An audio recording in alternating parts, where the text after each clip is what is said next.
Hello, beautiful people. Matter of fact, hit that like button, subscribe to my page, hit the bell notification, leave a comment down below. I have been extremely busy the past few weeks, and it ain't stopping. Between one animal going to the vet or another to get their shots and blah blah blah and so on, and then my husband's appointments. Okay, well, let me backtrack. We got him a new kitten. I know I can't replace his Bengal cat that he had to do the last act of kindness for. But my husband's in love with the cat, this kitten. And my husband loves cats. And I think when one pet transitions, to keep the love up in your heart to adopt another one. So that's what he did. He got himself a kitten. Let me tell you, that kitten is a handful. Woo-wee. But then we had to take his 20-year-old dog in. His dog is Karen Terrier, like Toto. So we got the wellness exam done, and then we got his shots for him. The AC just clicked on. Wonderful timing, huh? So his dog is 20, and the vet was like, well, he needs this and this and this and this and this done. And I was like, oh, wait a minute now. At his age? By then, she had left the exam room, and then the vet tech came back in with all the paperwork, and my husband and I, we were discussing it when we were looking down the chart and how much it was going to be. And I happened to look up at the chart where his weight is. I was like, well, he could lose a little bit of weight, so we had to put him up on the diet. Then I looked directly under that, and I seen that they had his wrong birthday. They had him as March 26, 2011. I'm like, whoa, wait a minute now. That's not his birthday. I got his papers. His birthday is April 7th, 2003, not 2011. So, I'm not sick, people. It's allergy season. I think it's in my nose and in the back of my throat and everything. So, I had to have them correct that one. And I was thinking about it afterwards. I was like, no wonder why. She thought that he was younger and had all these medical problems, and that's why she wanted to run all these tests and everything. Apparently, he has 3 masses. She doesn't think they're cancer or anything. Not unless she did a sample. You know what? But he's 20. I'm not going to do that to him. No. Heartworm check and preventative. That one we will do. We'll take him back in for that one. And his eyes, he's got scarring of his corneas. So we're going to take him back in, verify which disease it is, so that way they can go ahead and give him the right drops for that one. Those will do. The heartworm testing and preventative, and for the test for what kind of scarring of his corneas. It's been busy. And then my husband has several appointments set up for himself between several neurologists he has to follow up with. One neurologist this month, a different neurologist next month.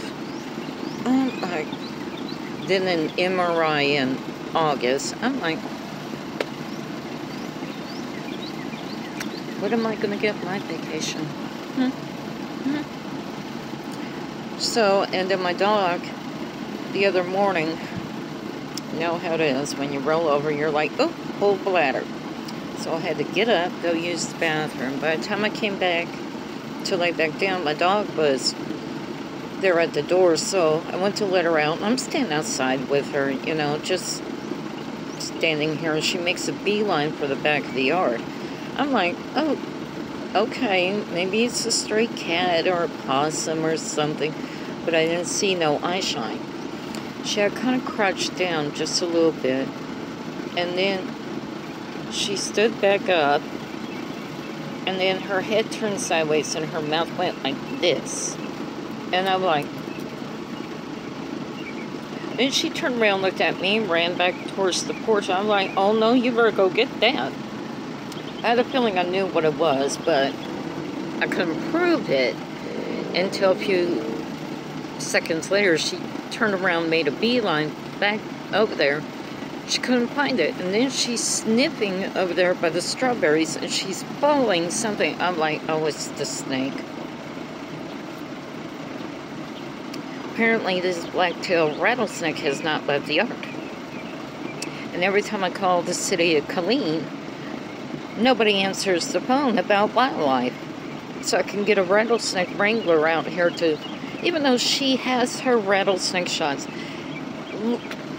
Anybody and everybody, please get your dog the rattlesnake vaccine. Please. I just read an article about a Chihuahua from Sherman, Texas, that was bit by a rattlesnake. Thousands of dollars for the anti-venom. Honey, next time, please get your dog the rattlesnake vaccine. It'll be a hell of a lot cheaper than the anti-venom. Yeah, I mean, if one bites her, I still have to take her up to the vet's office. She's still going to probably need antibiotics and anti-inflammatory. But more than likely, she won't need the anti-venom. So, but she didn't get this rattlesnake or anything, but she did follow it when it was wiggling off. I'm like, So I've called her back up inside the house. I'm like, just leave it alone, little girl.